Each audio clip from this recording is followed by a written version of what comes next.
All right, we are live. Hi, everyone. Thank you for tuning in. We are a little early this week. And so I thank you guys if you were able to tune in. We have a great show today. So I just want to introduce myself and then kind of tell you what we're doing. This is what you call STEMsation Spotlight. I am Nikisha Washington, CEO and founder of Nyla Dene Enterprises, where if you see us scrolling across the bottom, you can go to nyladene.com to hear about all the wonderful things that we're doing. We encourage and inspire young girls to have a positive self-image through courage, confidence, and class while becoming future leaders. We're a little biased. We want them to become STEM leaders. And so that's why we do the STEMsation Spotlight. You may ask, well, what is a STEMsation? Glad you asked. A STEMsation is a trailblazer in the fields of science, technology, engineering, and math, where they are skyrocketing to their highest potential, breaking all gender barriers, but doing this with style and grace. And so I have two amazing STEMsations for us today that they're going to talk about their journeys. We have, they're coming from two different fields, which is awesome. So we can get that enrich our conversation and diverse. And then we have someone after 16 years decided, hey, I want to do something else. I love these stories. We have these stories here so you guys can be inspired and share. Please share, because you never know. Someone else might be in that position that they don't know what they want to do. They know they want to make a change and they're just scared and they need to take that leap. Before we get started, I do want to show, and I always got to do my little plug. We have our Nyla Nova books, which are especially for girls that are between 2 and 5 years old. 6-year-olds can read it. It talks about how a little girl discovers she's a STEM superhero. And so you can also find these on nyladene.com. And so if you have a little girl in your life, a neighbor, a church member, cousin, niece, these will be great gifts, and especially back to school. Get them started with reading. This is the children's book. This is an activity book to have activities. So we'll talk a little more about that. I'm ready to get the show started. So welcome to our guests. Yes. We have two amazing guests.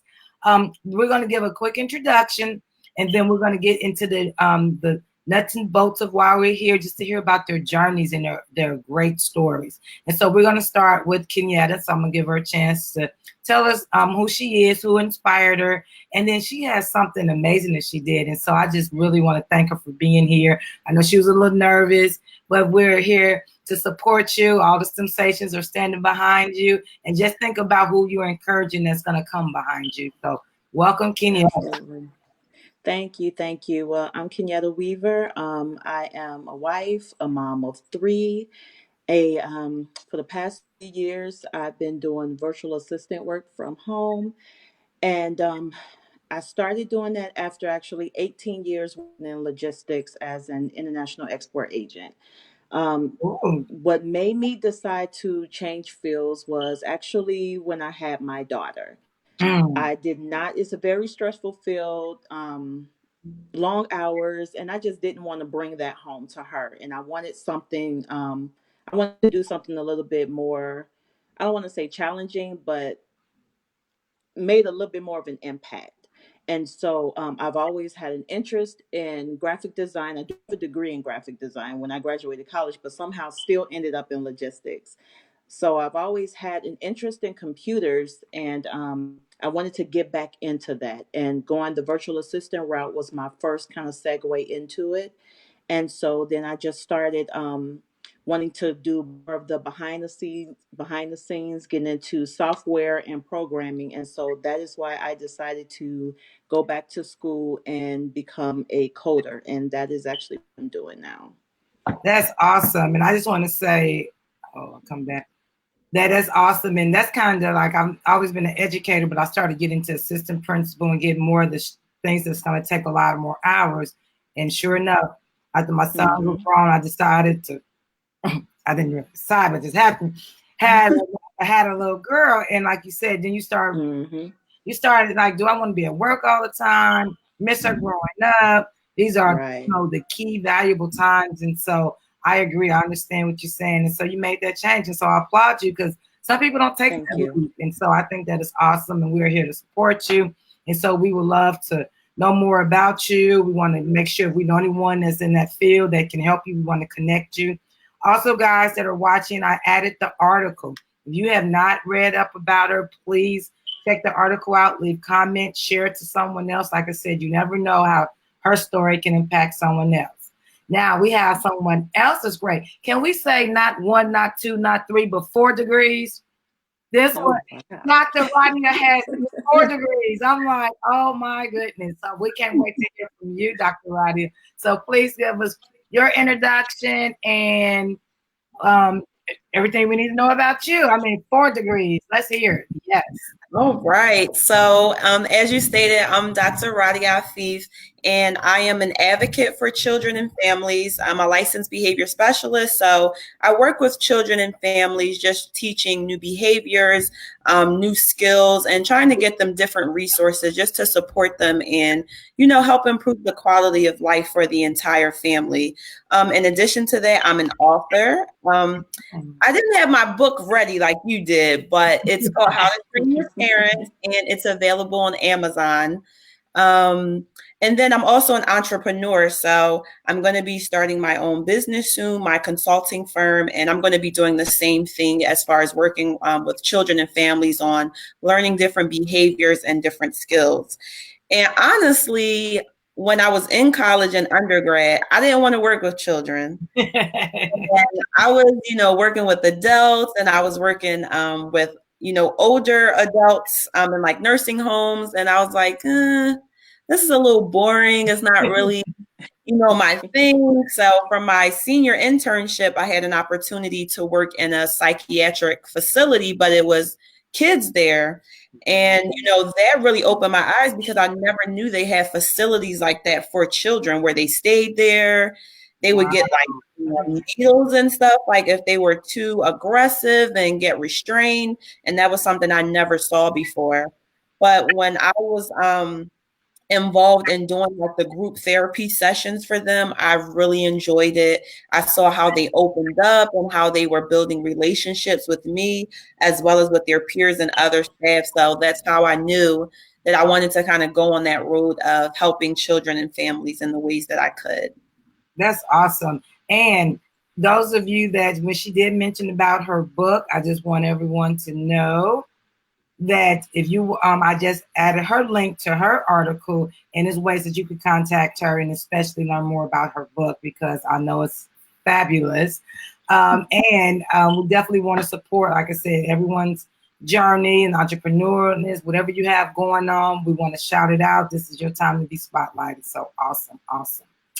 All right, so we're going to get into the questions. So, Kenyetta, we're going to start back with you. Why did you choose your career? And you kind of talked about it a little bit more, but give us what really, and with yours, since you're just really getting into it, what do you want to do with this career? Like, how would this change the trajectory of your life? Well, initially, I decided to start going into coding to have more of a diverse list of services to offer in doing virtual assistance work. Okay. And in doing that, I started taking a lot of like the free online courses at first, and I really liked it. I like the problem solving. I like the analytical thinking and the critical thinking that you have to have behind it, and just figuring out how all of it work and breaking everything that you see on the internet down to basically ones and zeros. And that was interesting to me. And so I wanted to get more into it. So I wanted to know how to do it myself, how to build an entire website or an app from scratch. And so that's why I started to do that and go that route. Okay. I just want to say, I noticed STEMsation Spotlight, but it's so funny. I guess you have a light shining over your head. I do, and I can't. And it's really a mirror, so it's like you really do have a spotlight. So I just want to know like it's a spotlight. So I don't know if you can bring it down or so, because it's okay, I'm trying to cover it with myself, but yeah, I was like, oh, she said spotlight. I got my own spotlight. All right, Dr. Radhia, you talked about this as well. But give us a little bit more, and then especially by doing with kids, I know you see some stuff, and I know, like, how do you deal with that on a daily basis? Like, because, as adults, you can understand they've been through a whole bunch and that they live a life and a lot of stuff that they chosen. that they might be going through, but kids, like, how do you deal with that? And then having to deal with their parents and kind of talk to the parents about saying, hey, your child is, suffering from this. Like, I really want to hear about that as well. Yeah. So, like I stated before, so when I started off, just in school trying to figure out my path, I was working with a lot of older people, and I kind of realized that wasn't really my thing. And when I had that experience with the children, it was a really good experience. But I actually wound up going into working for TSA at the airport. And I actually worked with them for 6 years while I finished my bachelor's, and then also while I finished my master's degree. But then after that, I said, all right, let me get into a field where I can get some experience. So I worked as a therapeutic support staff in a school setting for a little while, a few months, and I finally got my opportunity as a behavior specialist. And that was in about, I guess, 2014. So I've been working as a behavior specialist since then. And I just feel like I have a lot to offer just based on, my own experience. I was a child before. I know kind of some of the things that, they're going through, or a teenager. And then also, understanding the parent standpoint. So I'm the kind of person that can see things from so many different perspectives. And I think that really gives me, kind of like a leg up, because I can engage with the parent and see, okay, the parent has anxiety, or the parent is stressed or going through this, and maybe that's going to impact the way that she deals with her child. And then I can also see it from a child standpoint, like, okay, yes, they are young, but they still have feelings. They have ideas. We really need to be patient with them. So I do work on not what they say, taking the work home with you, but then also with the same idea that I have to be an advocate for the children and the families, because a lot of families don't know what resources are out there. A lot of parents don't know how to advocate for themselves or advocate for their children. And that's something that I also try to incorporate in the work that I do. So, like I said, I'm basically just looking at all perspectives. It's not just the parent's fault. It's not just the child's fault. It's not just the teacher's fault. It's more so of how can we all come together and benefit one another so that the child is developing, appropriately, and that the parent has the resources, and that the teachers and community members have the resources as well. Awesome. So we kind of talked about what you guys most like about your career. So I'm going to ask you, if there's something that you could change about your career? Because we know that, there's always some things that we may think that, all right, if I was in charge, or if I had the chance to change policy or something, I would change this. So Kenyetta, what would you change about your new up and coming field that you're going into in your career? Actually, right now, there isn't really anything I would change about it. Being a virtual assistant has given me freedom to kind of decide how I work, when I work. And with the coding, I haven't actually started working on that yet. I'm actually just still in the learning phase of that. So right now, there's nothing that I would change. Okay. Now, with the coding, did it come naturally to you? Like, is this something you like, I should have been doing this, or did it take it over time and then you realize you had a knack for it? How did that come? No, it actually came pretty naturally for me. And I wonder, why didn't I do this a I long know, time ago? hindsight. But it's awesome that you're able to do that now. And I think even having that virtual assistant piece with that, it gives you, because you're already so familiar with the computers and behind the scenes and those. And so I think that'll kind of work hand in hand. And so I think that'll be awesome. So great. All right, Dr. Radhia, how about yourself? What would you change? So I work in the behavior health field, and I do feel like a lot of our practices are reactive. So I would like to change it and kind of do some proactive things, like really get more into the community and, implement some programs or give some resources before the children are starting school and getting the phone calls every day, or, the parent has to put them on medication or get all these specialized services. I would like to see us kind of do things before it gets to that point. And really, we want to talk about poverty. That's one of the big roots of a lot of these issues that we're having, is that people don't have resources. People don't have access to resources, or they don't know how to access the resources that are there. So I think that if we can be a little more proactive in the things that we do, that we can kind of cut back maybe on some of this funding we're putting into medication and, you know, some of these other roles. Even my role as a behavior specialist, I mean, I can still come in, but maybe just kind of cutting back on some of those roles if we're a little more proactive. And I think we all can agree, even Kenyetta, with the any field, you know, the lack of resources. And so a lot of kids, and I know I've met young girls who I say, well, why haven't you tried coding? Because they never had the exposure to it. Mm-hmm. And so, and that's kind of what I kind of started out in the enterprises. I wanted the kids to get exposure as early as 2. Let's start doing. They already know how to work our phones. They already know how to work the iPad. My daughter was finding stuff. I put a lock on. She's unlocked it and figured it out. And so they're ready. They're hungry. They have that. So why not start indoctrinating them and exposing them early on instead of waiting to now they're at their last peak and say, well, why don't you, you know, they're 25 years old. They've given up on everything to say, well, try this coding class. Let's try it now. Especially even with schools. I worked in a school and they actually let me do my own renewable energy project program. And so, which is great, but I'm like, I also want to bring a technology piece and this piece because all of it's kind of entwined, but one girl might be in there and then decide she can do coding. And so why wait till she's, you know, just kind of having to go online and see that they're offering free coding classes. Let's try to, and then if she realizes I'm not great at coding, then try something else. But I think we need to be more intentional about what we expose our kids to, because if we don't do it, they're going to get it from their peers and everything else, and they're not going to use it for good. You know, we want to use it for good and then realize that they're great at it and encourage them. So I think that, you know, goes across all fields. It's just that early exposure, having that, being able to obtain those resources and know where to go for.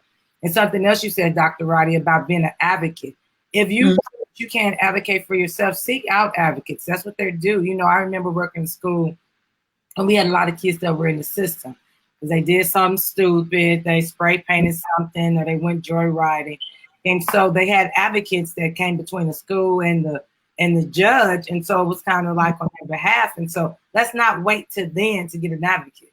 Let's get advocates now. Like if your child is starting to have an attention problem in school, you don't trust the doctors, then find someone else that you can trust. And then they can let you know to say, oh, the doctor's here, the medicine is great, you know, but don't hide the problem or put the problem underneath the rug. And then when it gets big, now you're like, well, who can help me? Who can help me? He's locked up. No, we need to do it before it gets to that point. So I think that. All right. So ladies, even with Kenyetta, with you, you know, changing fields, we all have gone through this. How do you combat the stigma of being a woman of color in your field, especially if it's STEM? And I know even Kenyetta, by you being virtual, you know, it's, you know, sometimes people, I know with Nikisha, can look at our names and be like, oh, you know, I'm pretty sure I didn't get called back for a couple of interviews because of Nikisha, you know. So how do you combat that? Or like when somebody's trying to interview you for their position and then they kind of like trying to, you know, not really believing that you're educated enough or you're knowledgeable enough to do the job. So how do you deal with that? So Kenyetta, we'll go ahead and start back with you. Well, one thing I've always felt like because of that reason, I had to be better. I had to put in more time to make sure that I didn't just know how to do my job, but I did it very, very well. That no one said anything to me about it. And with regards to the coding, I sought out other Black women who were actually new into the field as well. And I actually have a whole group now. We have a group on Facebook of moms who code. And so we kind of just support each other through this. We know with children and family and things like that, it can be difficult trying to do this, as well as some of them still work full time outside of the house. So it's a big community out there. We are out there trying to break into tech. It's a lot of us out there. And so that's why we're trying to do this for our children so that we can start grabbing them at younger ages and showing them the importance of tech and where the world is going. Yes, and I think that is so important what you said about reaching out and networking with others in your field. And so I think the one thing, you know, sometimes Facebook does get a bad rap, but sometimes what it, you know, it's really good about networking. And if you get in a good group of, like, say, Moms Can Code, and I put that in the comments, that, like, I didn't know that was out there because, of course, I'm not into coding, but someone else might be looking for a group. And so that's what I like to do. This is like, we're learning about all those resources that are out there. And when you network, there's somebody that's already going through it that can give you tips and helps, or like, did you see this, or did you know this? You're like, no, I didn't. And then they're giving you a wealth of information. So that's awesome. That's awesome. All right, Dr. Radhia, how do you combat the stigma? I'm pretty sure, you walk in, you're like, "You're the doctor." So with your natural hair, your little shiny earrings, how is that? So I feel like I combat the stigma just by showing up as my authentic self, right? I wear my hair in the fro, my twist, my braid, whatever it is, but I still get the job done. I still come professional with the facts, with the information and the experience. So it's just like saying, okay, yeah, I look like this may be different from you or different from the norm, but I can do the job. And I'm here to show you that I can get, results or, make the changes that need to be made. And it doesn't matter what my hair looks like or what I'm wearing or how big or small my earrings are or things like that. So I think that's important. And then it's also a sense of representation for the other, people, workers. When I go in schools, it could be for the teachers, for the children, and they see me coming in, as my authentic self, but also as a professional and someone that they can relate to. So representation is definitely super important. And I always press that, even when I go to a lot of schools, especially if they're like predominantly, white schools, I make sure I connect with those young women and men of color. Say, hey, you look beautiful. You look nice today. I love your hair. So just trying to encourage them and give them confidence and also show them that you can be where I am. You can be better than what I am. And, you're strong and you're leaders. Yes. And I think too, like I said, me being a teacher, I kind of do that as well. It's so funny. Like I see the girls coming in, like they have their purple hair, their nails and stuff. And I'm like, oh, you look so beautiful today. I like that color. I could never do that color, but I'm glad you are, and so they just smile. And so now that, when they come in, they are excited to see someone that looks like them, that has locks and has, my eyelashes. And at one point I have my hair. But like you say, representation matters. And so these girls feel confident now because they see someone that looks like them. And that's what I love now, that we are, whatever boardroom, whatever office, whatever surgical room, whatever we're going into, we are not hiding anymore. We're no longer hidden figures. I say this all the time. We're going with our natural hair. We're going, like you say, and it'll be twisted one day, and I got to go the wig with the weaves and my neck. And we don't have to, hide anymore, and we can be our authentic self. And I think people are appreciating it better now because it's not a facade anymore. It's I am who I am. Professional. I'm still very educated. I know what I'm doing. But I'm not changing. I don't have to leave my blackness at the door anymore. I'm walking through the door with it on and wearing it like a badge. And so here I am. And so it was so funny. I just started a new school. And like I said, it's a predominantly white school, but it's like probably 70%, 20% African American, other 10 Hispanic. And so I said, oh my God, I still got my locks in for the summer. I don't know how they're gonna be new teacher orientation, me, I don't know what they're gonna see. Came in and I was like, okay. And then I saw she's a assistant administrator.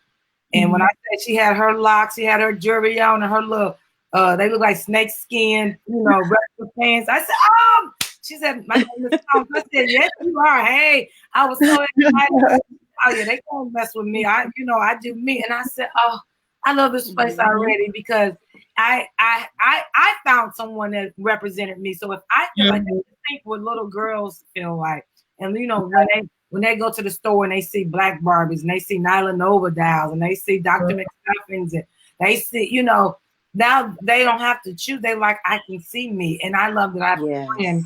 She's Caucasian, but her daughter went to the store and picked a Black doll and she was okay with it. And I'm like, great, thank you. Because we are beautiful too, and if your daughter associate, don't try to take that from her. Like, let her understand, because kids don't see color.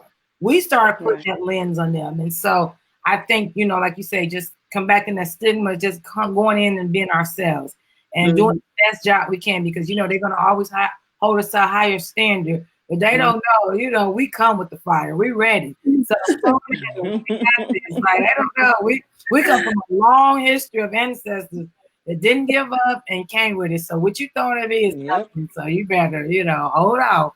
Mm-hmm. All right. So great conversation, ladies. We have some viewers. I know we're a little earlier than normal. So guys, if you're out there, just say hi. Make sure you're sharing this out to your viewers on your page so we can get more likes and hearts and people can see us. And I know when we replay it, more people see it as well. So I just want to say hi to our viewers. Ladies, tips and advice. You have people that are coming behind you or people that's alongside of you. What are some tips and advice you would give them? All right, Kenyetta, we're going to start back with you. I would guess the only thing I would say is definitely for a mom, it is difficult to try to, even if you're not changing a career, just to try to do this alongside with being a mom, working, a wife, and things like that. It's hard to then pick up something else. But there are resources out there are network and support groups out there, and it can be done.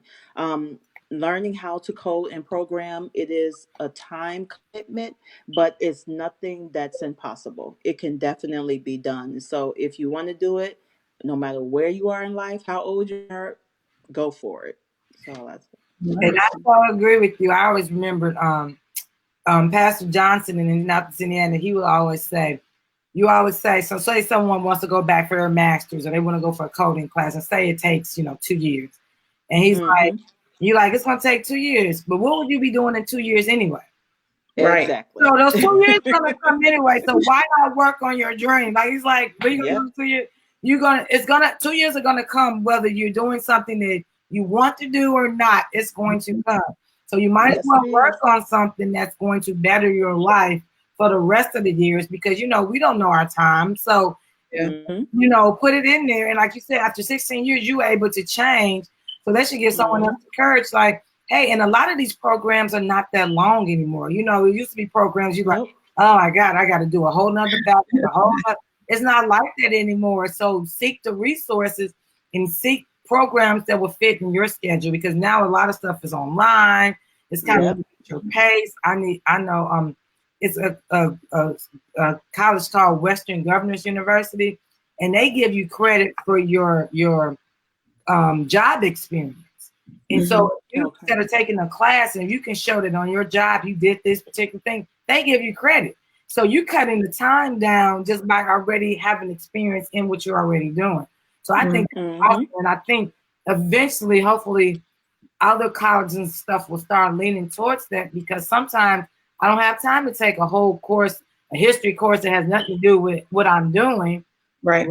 I had, experience or already have something. Give me credit for that instead of trying to keep me in there longer. Help me get the tools and skills that I need to do the job that I want to do, especially if I'm learning later in life. I don't have time to be sitting in the class next to these 20-year-olds and be like, okay. And they're like all doing stuff. And I'm like, Mom, got my notebook and my pen, old school, like, yeah. All right, Dr. Radhia, what are your tips and advice? I would definitely say be confident in what you do. So you're going to walk into a lot of rooms, a lot of places where you might not see people who look like you. And they might think they may know more than you or can do the job better than you, but definitely just stick to your guns, be confident and what you're doing and what based on your experience and your education. And I will also say, if you don't know something, ask. Some people are here to ask for help or say, well, how do I do this if they don't know how to do something? Do not be afraid to ask because that's only going to contribute to your skill development and it's going to help you do your job or, start your business or whatever it is. It's going to help you do it more effectively and more efficiently when you're asking for help, and just to piggyback off of that, using your network, your resources, network with other people. That's big. You don't have to do everything by yourself. Network. Yes. All right, ladies. So we kind of hear about your journey. Now, what are your future goals? Where do you see yourself going from here? Like 5 years? Well, next year, 5 years, 10 years? Like, what is your ultimate goals? And especially, Kenyetta, since you have kind of changed, and I know you're really just getting started.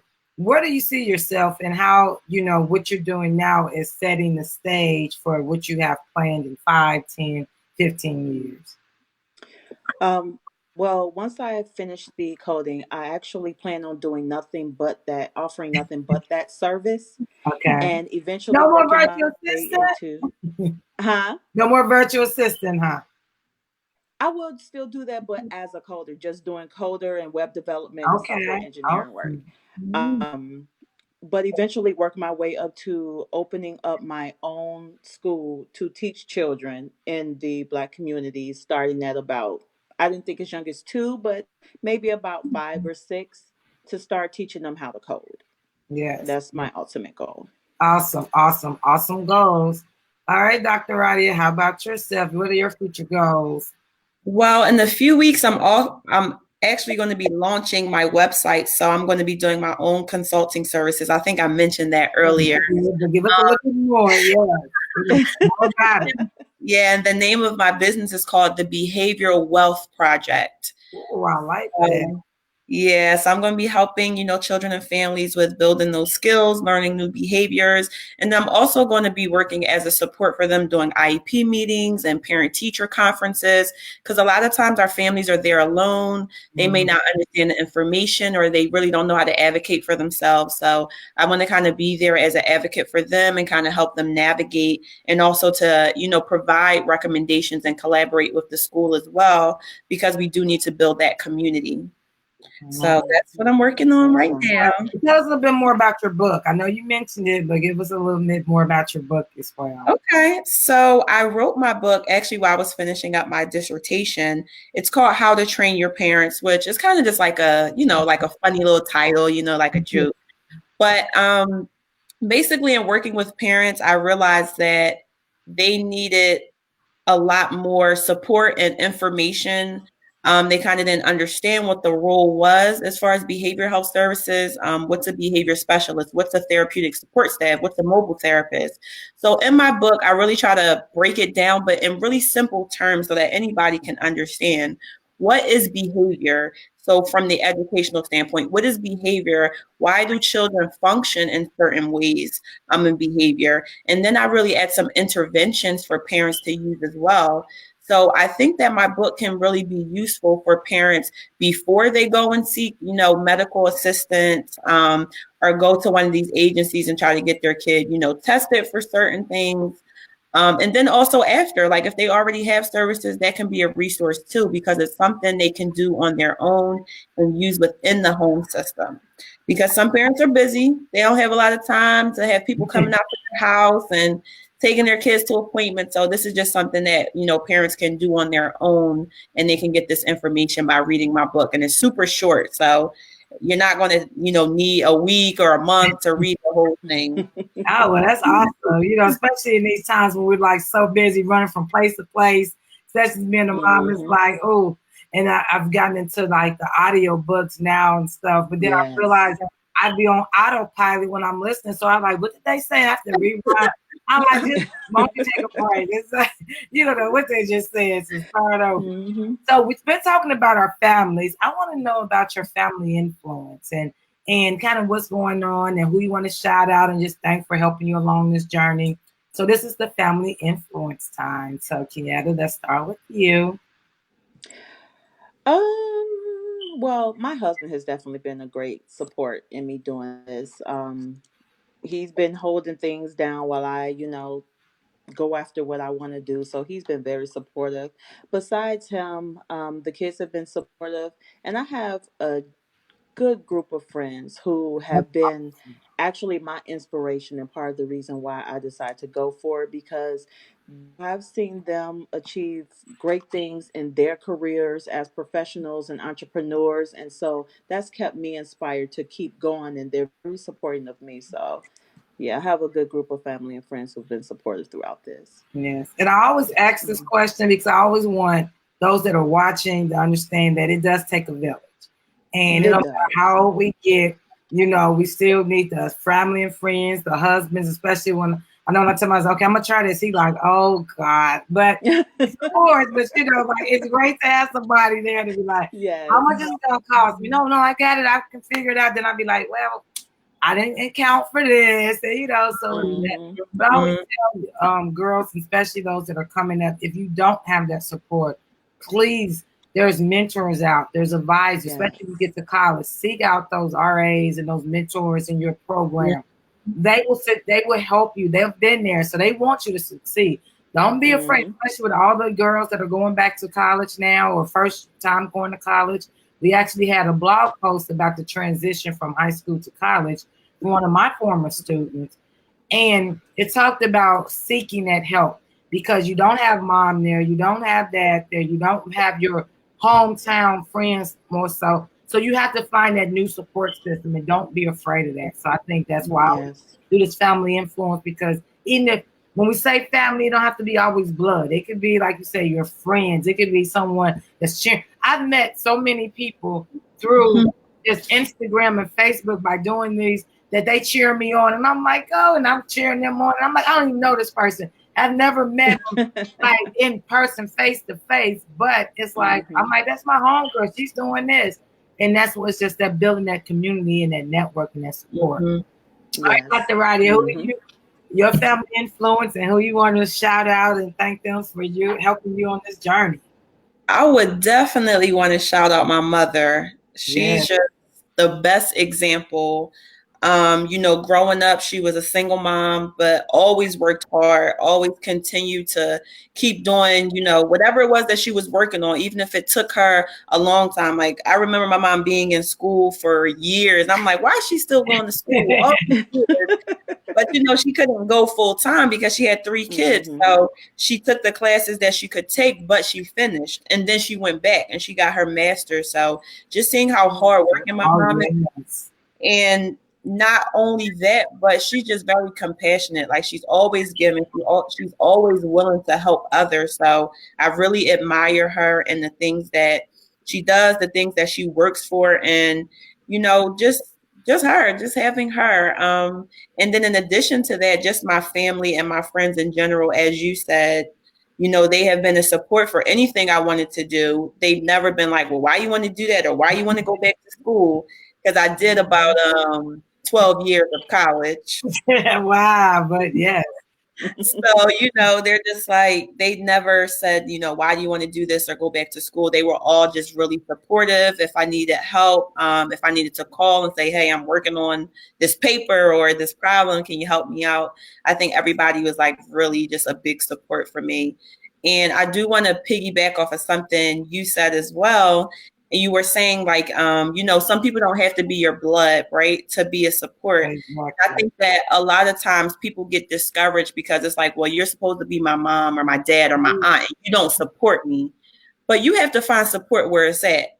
Like you said, maybe it's a school counselor, maybe it's a friend in your class, maybe it's somebody you just passed on the street and they, you know, want to talk to you and give you a little bit of advice. You can take a little bit from everybody that you meet. They don't have to be the most educated or, you know, the richest person or anything like that, but people can offer you different things based on their life experience and based on their education. So don't count anybody out as far as your support system. I agree. That was awesome. Yes. And sometimes I found, just even in this journey of entrepreneurship, and I have to stop taking it so personal, but the people who you really think was going to support, and I mean, all you have to do is share on Facebook, like share, and then it's like you see them sharing everybody else's stuff, and I'm like, okay. So I said, well, maybe they ain't see mine. So then I'm like, okay. I'm like, now they saw that, but so I'm learning not to take it personal because I, you know, because sometimes they dealing with their own stuff, and someone said because they want to remember you or they like you the way that you were because that's how they are. So you're growing and you're, you know, reaching different heights, and not saying that they're not, but sometimes that makes them uncomfortable because they're not ready to do that, or they don't, or they're like thinking, well, she's doing all that, I need to be doing this, and they feel bad. But I'm like, no, I'm here to support everyone. I want everybody to win. And if I get it before you, I'm trying to pull you up, or you get it before me, pull me up. Like if I know someone that's doing, like, now I know that, you know, Kenyetta's going to be doing websites. And so somebody come and say, you know, somebody do websites, you need a coder. Kenyetta, you know, you need somebody that you have questions about being an advocate for your child. Dr. Roddy, so that's what it's about. It's about building that network and stuff. But hopefully, as we do more of this and more people are really seeing that positive, like I don't even know how to live my life positive. People with all this drama and keeping stuff started, I'm like, well, I don't know how you deal with it. It's too stressful. It's stressing me out. Facebook is arguing with everybody. Like, no, stop. But yeah. So I just want to thank you both. We are like at the end. I know it's sad and it went so fast, but I just know that we had such a great and rich conversation. And I love when it's, people from different backgrounds and different fields, but we're all lovers of STEM. And so we want others to understand that you have those gifts, you have those talents. Don't give up. Don't get discouraged. My daughter was in the car today, and I don't know, we talked about frustration. She was like, you can cry, you can get frustrated, but don't give up. And she's 4. And I was like, okay. She just kept going. I said, okay, she's preaching her little sermon today. I said, it's like, it may be difficult. And I'm looking at her like, who's talking to you? God said in his message, okay, God, I hear you. Okay. So don't give up. There's someone out there. You may be the first. Don't let you won't be the last, but at least you're opening door. And like I said, been a STEMsation and being that trailblazer. So I just want to say thank you, ladies. Thank you so much. Thank you for having me. It's awesome. I always say have a great STEMsational week. And just know that, hopefully this gets shared a lot. I did put your articles, and so if people have not read your articles, please share those articles. Comment, because those will be up there forever. And so because your stories are so great, and we just want to enrich those that read them and reach out to you. So guys that are watching, if you watch this on broadcast, if you have questions, their information is in the article. You can reach out to them personally. And I'm sure they'll be there to help, because we're trying to build this community and we want everybody to shine. Everybody gets the spotlight. Kenyetta brought her own spotlight. So thank you, ladies. Don't hang up. You guys don't hang up. I'm going to stop the broadcast, but you guys stay on. But thank you. I know we're a little early, so we didn't have as much interaction as I would like, but it's okay.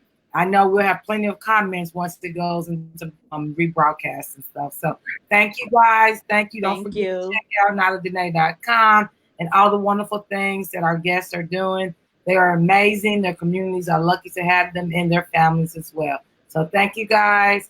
Bye-bye. Bye. Thank you.